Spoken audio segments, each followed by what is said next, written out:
அது மட்டும் இல்லை மக்களே, நீங்கள் நினச்சிட்ருக்கலாம் டெல்லியில் மட்டும் அதுவும் இந்த நீட்டுக்கு எதிராக மட்டும்தான் போராட்டம் நடந்துகிட்ருக்குன்ட்டு.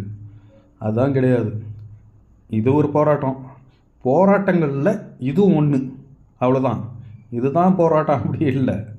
நீட்டுக்கு எதிராக அங்கே போராடுறாங்களா, சென்னையில் நீட்டுக்கு எதிராக இப்போ போராடிட்டு இருக்காங்க, அவங்களுக்கு சப்போர்ட்டாக. இதே மாதிரி ஒவ்வொரு ஸ்டேட்லேயும் இருக்குது, சின்ன சின்ன குரூப்பாக வந்து போராட்டம் ஸ்டார்ட் பண்ணுறாங்க. ஆனால் இதை தாண்டி, நீட்டுங்கிறத தாண்டி உத்தரகாண்டில் வந்து ஒரு 6 அந்த காடெல்லாம் அழிக்கிறாங்க, அது ஒரு போராட்டம் நடந்துகிட்ருக்கு. அப்புறம் இன்னொரு சைடு 6ல் வந்து எதையோ கட்ட போகிறானுங்க அணையா என்ன, அது ஒரு சைடு போராட்டம் நடந்துகிட்ருக்கு. இங்கே பெங்களூரில் ஆனால் கட்டியே ஆகணுன்ட்டு அவன் சார்பாக அவன் போராடுறான், அவனுடைய பார்வையில் அது ஓகே, அது அவனுடைய போராட்டம். தமிழ்நாட்டில் நம்ம ஏரியாவில் ஆனால் கட்டக்கூடாது அப்படின்னு ஒரு போராட்டம் நடந்துகிட்ருக்கு, இது ஒன்று. அப்புறம் பார்த்திங்கன்னா இது மணிப்பூரில் அங்கே ஒரு இந்த பழங்குடியினர் ஒரு 6 பேரை கொண்டுட்டானுங்கள்ல, அது ஒரு போராட்டம் நடந்துகிட்ருக்கு. இப்படி ஒவ்வொரு ஸ்டேட்லேயும் ஒவ்வொரு போராட்டம் நடந்துக்கிட்டே இருக்குது.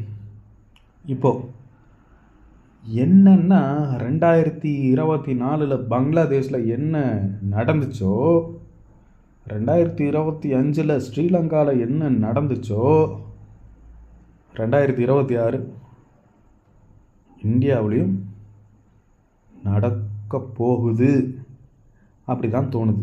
ஏன்னா ஆமாம், கண்டிப்பாக அப்படி நடக்கணும். என்னுடைய தனிப்பட்ட கோபம் என்னென்னா, ஒவ்வொருத்தனையும் பங்களாதேஷில் எப்படி இதில் பாரபட்சமாக பார்க்கக்கூடாது.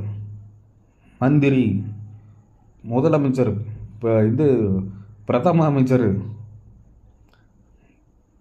இவ்வளோ போராட்டங்களை நடக்கிற அளவுக்கு நீங்கள் ஆட்சி பண்ணுறீங்க அப்படின்னா நீங்கள் என்ன பண்ணியிருக்கணும், நேராக போய் பார்த்து, அதுதானே ஒரு தலைவருக்கான பண்பே தானே. என்ன பிரச்சனை, வாங்கப்பா சொல்லுங்கள், உங்கள் பிரச்சனையை சொல்லுங்கள். இதோ ஒரு தாய்வழி வந்து அதுக்கெலாம் எங்களுக்கு டைமே இல்லை, பார்க்குறதுக்கு டைமே இல்லை, அந்த வீடியோலாம் பார்க்குறதுக்கு டைமே இல்லை அப்படின்னு இருக்கான். இந்த மாதிரி தாய்வழிகளெலாம் உச்ச பதவியில் உட்கார வச்சுக்கிட்டு மக்களுக்கு எப்படி நல்லது நடக்கும்? நல்லது நடக்கலனாலும் பரவாயில்ல, கெட்டது நடக்காமல் இருந்தால் இவனுங்க பண்ணுறது எல்லாமேவும் கெட்டதாக தான் இருக்குது மக்களுக்கு. அப்புறம் எதுக்கு தான் இவனுங்களாம் இருக்கானுங்கன்னே தெரில.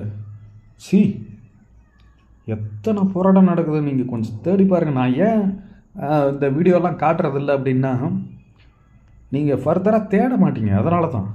இப்போ நான்